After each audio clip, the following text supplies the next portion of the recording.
Hey everybody, David, the Pro Solo Flipper. I was the bossless reseller. I just wanted to bring you a video today about what I think it takes to be successful selling online full-time. Whatever platform you choose, whether that be eBay, Amazon, Poshmark, Etsy, Mercari, the multitude of other ones that are out there. I do 90% on eBay. I do a little bit on Amazon and a little bit locally, just to kind of supplement it, or for whatever things I think will sell well there, then I sell them there. Everything else goes on eBay. That's what I do. Just want to kind of break it down, talk a little bit about how I've been successful, or what level. And let me just start off by saying, first of all, that there are people out there that are way more successful than me, that are really killing it. But for me, I feel like I've been very successful doing this on a part-time basis while working a full-time job. I made the jump to full-time a couple months ago, and I'm still successful as a full-time, but I'm not where I want to be. I'm getting by, and I'm doing just fine, and I don't need to do anything differently if I want to make just a decent income and pay all my bills and put a little bit in retirement. That's kind of where I'm at, but I want to be more successful than that. I want to put more into my retirement. I want to put more into savings. I want to be able to take vacations. I want to be able to just do what I want to do, right? And that, on a side note, that's really the best thing about what being full-time is about, is just doing what I want. Every morning I wake up and I dictate how my day wants to go, how's it's going to go, what I want to do. And that to me is more beneficial than the income that this provides. So, I mean, it's a great feeling not to just do whatever I want, to wear whatever I want, decide from minute to minute what I want to do. Anyway, so here's what I think. I think in general you need to find something that works and then scale it. So, first of all, to be successful, you just got to start, right? So, pick a platform and dive into it. If it's not working for you, I'm not really sure, if you want to try more than one at once. I would recommend just trying one, getting solid at one, and then adding an additional one. As far as which one to choose, I've just done eBay mostly. I find it easier than Amazon, just because Amazon has a lot of restrictions on what you can and can't sell. So depending on how you're sourcing, that could be an issue or not. So if you want to start out selling things around the house, that's the best way to start. Maybe go into garage sales or thrift stores to get some stuff that's really cheap to sell. eBay is going to be a little bit easier, just in the fact that you're going to be able to, you won't be restricted on how you can sell that stuff. So, anybody can go to the thrift store and find some clothes to sell. I mean, it's out there in abundance. And most of those clothes you won't be able to sell on Amazon, but you can on eBay. So get started. That's the first thing, right? All along the way, you need to take care of your account, whatever platform you're on. So listings, if they sell, get them shipped right away. Do not cancel orders, so keep track of your inventory. Check things out really well before you list them to make sure there's nothing wrong with them. When you're starting out, and I'm mostly going to speak from experience on eBay, when you're starting out, you can get your account in trouble because everything on there is based on percentages. So if you only have a few listings and then you have something that go wrong and you have to cancel an order, then you're going to be quickly rated as a below average, or below a low rating, or however they want to put it. And then if you don't raise that back up to a normal rating or above average rating, you can lose your account. So you got to be very careful. And then you need to scale so that if there is something that goes wrong, it doesn't hurt you that bad, right? For me now, I sell enough that if I have to cancel a listing, it's not a big issue. Of course, I try to do very well so that I keep my top rated seller status. So anyway, so you need to start. You need to list some stuff, whatever it is, that you can find. So I recommend starting with stuff around the house. Then you can branch out to garage sales or thrift stores. Start out with selling cheap stuff, so that because there's not going to have much feedback, and people need to be able to trust. They're not going to want to, if you have no experience, they see that you have no history of selling anything, they're not going to want to buy a $300 camera from you or something. It's going to feel too risky for them. So just start out selling something really cheap, a CD. Make sure it has no scratches. Just try to create a great experience for the buyer right from the start with some cheap items. Get them shipped right away. Only sell stuff that's in great condition, and then start building that feedback. You might also want to buy a few things just to get some feedback. But really, people are going to look at your seller feedback. Once you get a normal, like a decent amount, maybe 20 or 30 feedback, then you can start upping your price a little bit as people start to trust you a little more. But maintain that feedback. Make sure you're selling quality items with no issues. Make sure you're sending it right away, providing good customer service. And then from there to grow, if you want to be successful, find something that works. So if you find that selling CDs works for you for whatever reason, you can find them cheap, and you're finding good titles that sell for something, that's great. Then try to scale that. Try to find more. If you find that clothes works for you, whatever it is that you find that works, because some things won't work, and you won't be successful, and you're going to learn a lot of lessons along the way. So find what works for you and scale it as much as you can. Once you've scaled it as much as you can, then try to find something else. Something that's worked for me is that I just sell all kinds of different stuff, right? I don't limit myself to one category. I know there's a lot of people out there, and if it works for them, great, keep doing it. But for me,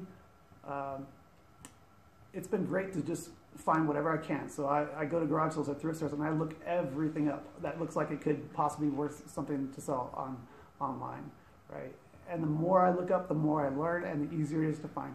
I honestly could find enough stuff for 3, 4, 5 people to sell full time.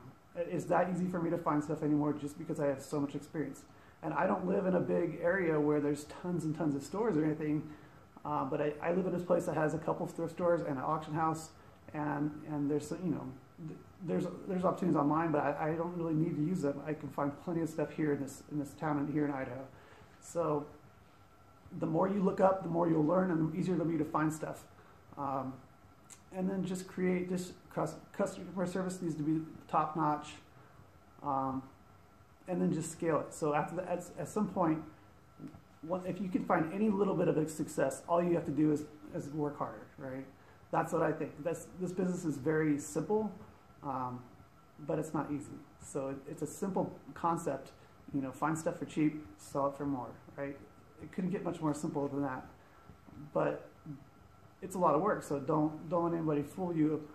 I spent a lot of time. So when I was working full-time, I was spending 20 to 30 hours a week on the side, building up so that I could possibly have the chance to do this full-time.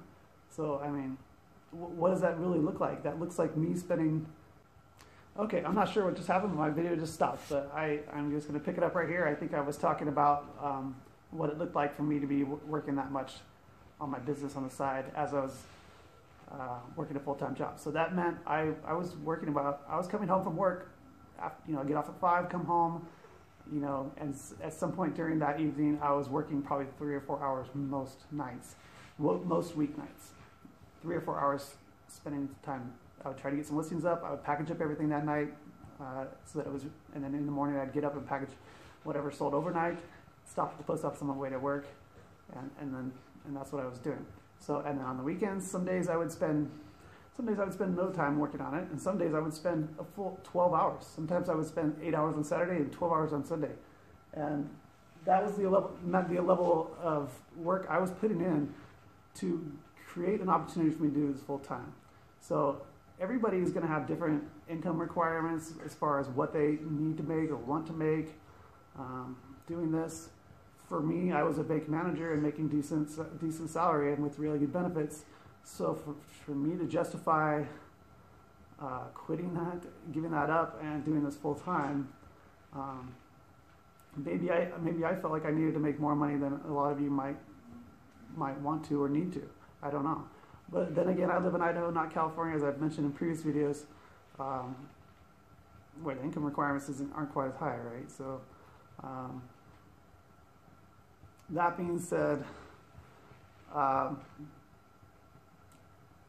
built up, so what made me successful was that I built up my store, my listings, as high as I could go. So at the time when I really started thinking maybe it would be possible to do this full time, I had about 500 listings. And so I just started building from there until I got all the way up to about 1,000 listings. And that's the level I was at when I jumped to full time. And also in addition to that, I was buying way more stuff than I needed than I was listing.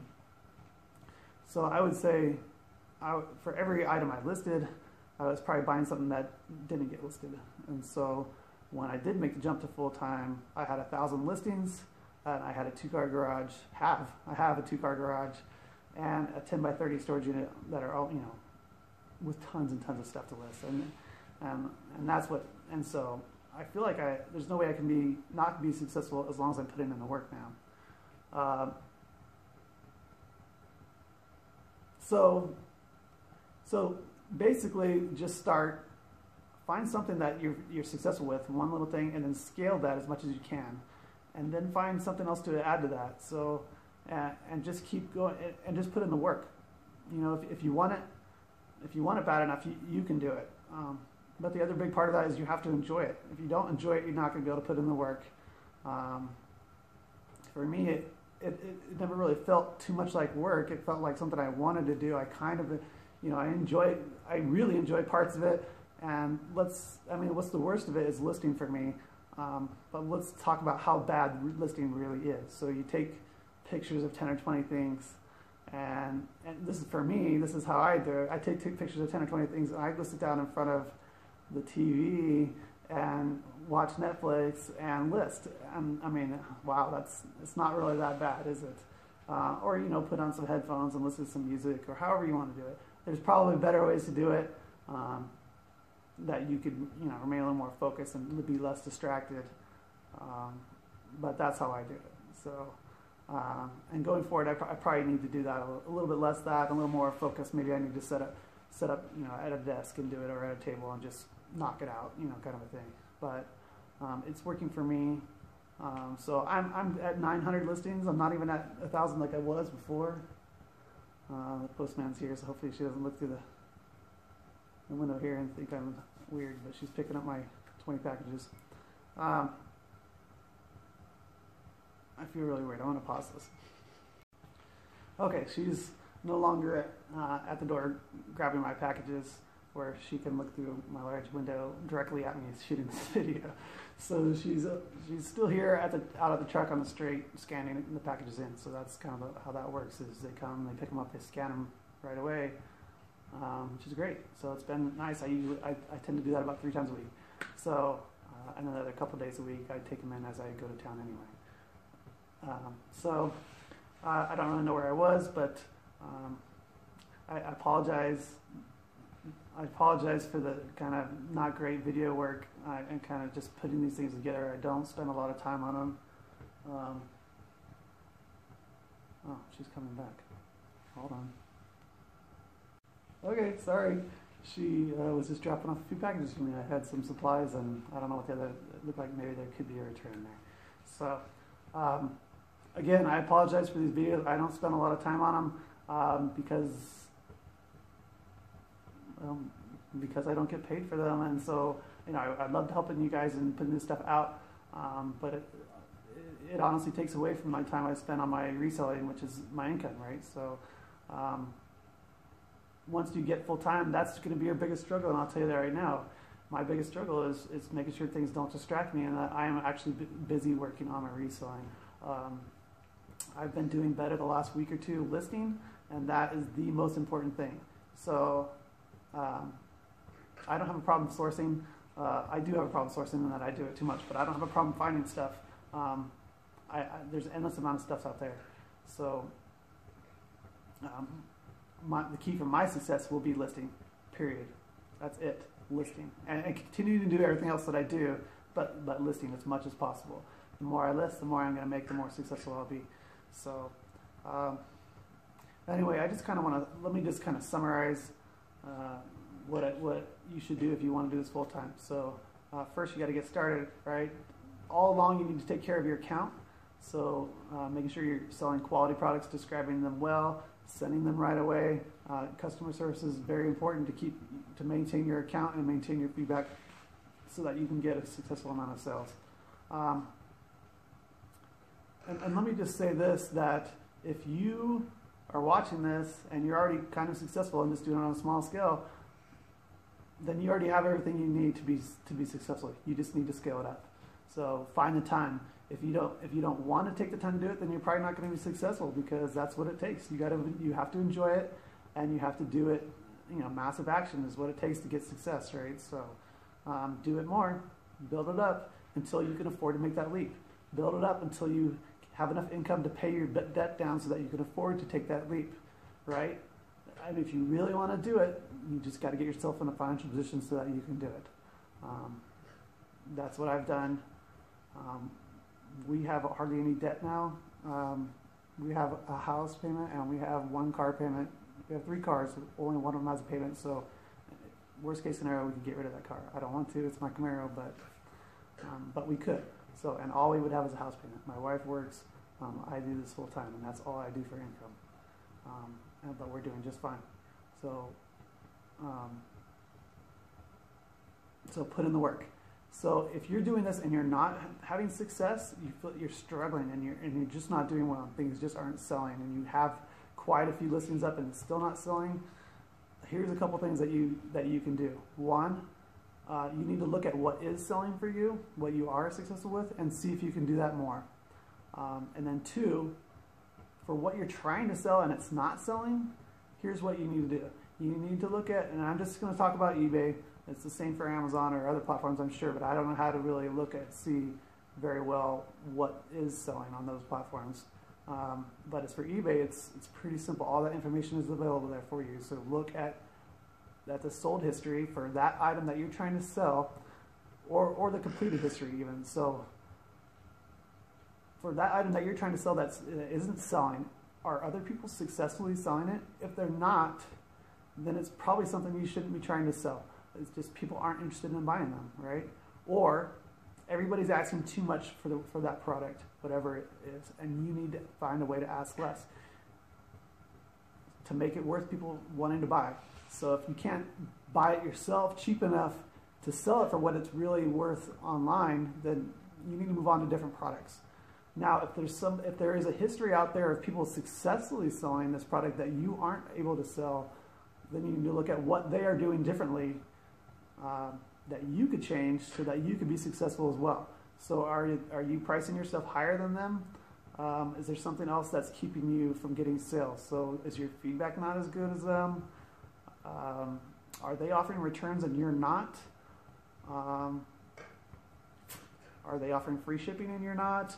Are they are they doing same day or 1 day handling and you're doing 3 to 5 day handling so that the people are getting their product much faster? Along that same note, are they offering expedited shipping? So are they doing first class and priority shipping where you're doing economy shipping, and so the shipping itself is slower? These are things to look at. If somebody else is successful out there selling stuff, maybe they're just getting their product way cheaper, and so they can sell it for a lot cheaper. And if that's the case, then you need to probably move on to a different product that you can source cheap enough to be competitive in the market. And that's really, there's not much more to it in my opinion. So that's it. So I think, so let me quickly summarize again, is that you need to find get started, scale it up as much as you can with everything that's successful for you, branch out into other areas so that you can find enough stuff, and then just put in the work. Don't let anybody else tell you any differently. It takes a lot of work to be successful. Like I said, I put in probably 20 to 30 hours when I was doing it part-time, and now I probably am putting in 50 to 60 hours maybe, and I'm successful. I will be successful. I know I will be, and I could be even more successful if I and I don't think I need to even put in more than 50, 60 hours. I think I just need to shift my priorities a little bit, less sourcing, more listing, and more focused listing so that I can get more listings up. And that's really all there is to it. And then over time you can find efficiencies to save you time, and maybe, if you can buy stuff in multiple quantities, that's one listing that you can sell multiple items instead of multiple unique listings, right? So the more you can do that, the better off you can be. But that's really it. I mean, I apologize for the format of this video. It's kind of just me rambling, and I got interrupted a couple of times. But if you have any questions, just let me know. You can just comment here, and I'll comment. And I'll reply to every comment that is on here. You can follow me, Pro Solo Flipper, on Instagram. I put up a lot of content there, or quite a bit. Reach out to me. You can message me there, and I'll respond to you with specific questions, whatever you need. If you want to see something else, or if you want more information about it, just let me know. I'll be glad to put up another video or help you out that way. So yeah, like, comment, share. I appreciate you taking the time to watch this. Hopefully there's something there that'll help you, and hope you guys have a great day. Thanks.